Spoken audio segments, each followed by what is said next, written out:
Thank you, Mr. Chairman. The title for this hearing is Preparing America's Healthcare Infrastructure for the Climate Crisis.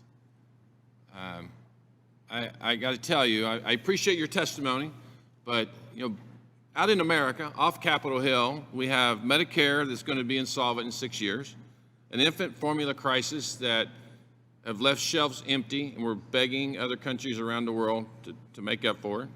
Suicide rates have grown exponentially since the pandemic, and there are over 200 regulatory changes on the books at HHS that are set to expire when the Biden administration finally recognized that the public health emergency is no longer a factor.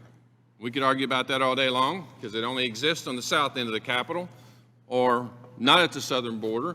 But anyway, these policies like telehealth will also disappear from seniors' reach. But we're not having any conversations. We have had a single hearing on any of these. Instead, we're talking about some futuristic galaxy far, far away from the reality of what's happening in America today.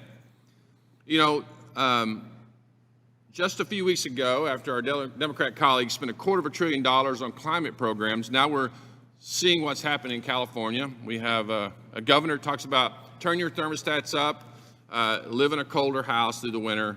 And people wonder why we can't do anything here to help the American people. People are hurting back home, and we're talking again about something in the future. Since we're here to discuss the Democrat New Green Deal agenda for health care, let's dive into that. I shouldn't be, but I'm surprised that there's still more left on the Green New Deal wish list that after this passage of the Income Reduction Act.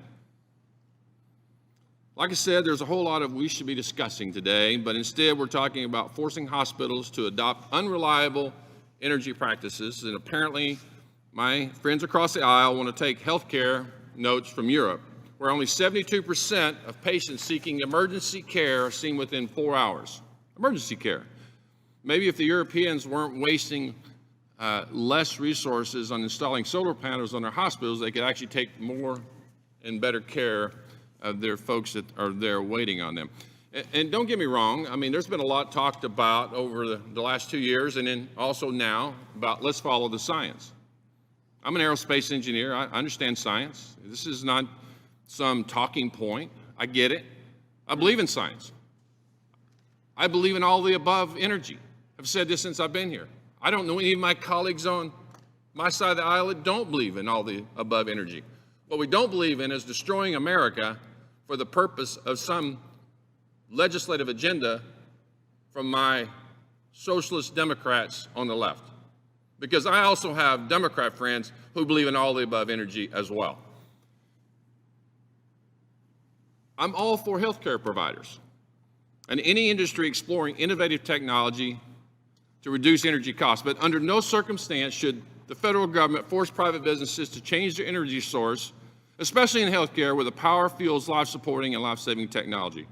I hear my colleagues from the coast rail against fossil fuels, and they completely ignore the fact that our free market capitalism here in the United States of America drives down CO2 emissions. Meanwhile, Democrats in corporate America make carbon neutral pledges but keep rewarding China and India, the world's worst polluters. Companies like Google announce big environmental initiatives to become carbon neutral or carbon free, but do you know where one of the largest Google data server farms in the world is? It's 25 miles east of Tulsa, Oklahoma, since 1,000 yards from a split natural gas coal-fired plant. You want to know why? You want to know why? It's because they know they can get energy so that you guys can search and we can search for things we want around the world. So let's get off the hypotheticals and let's talk about the real world, all of the above energy. Oklahoma is one of the nation's leaders in traditional energy like oil and gas, but when we're also leading in the change in alternative energy. Yes, you heard that right. My colleagues in California on a recent Zoom call challenged us, only to find out that Oklahoma produces twice as much wind energy as California.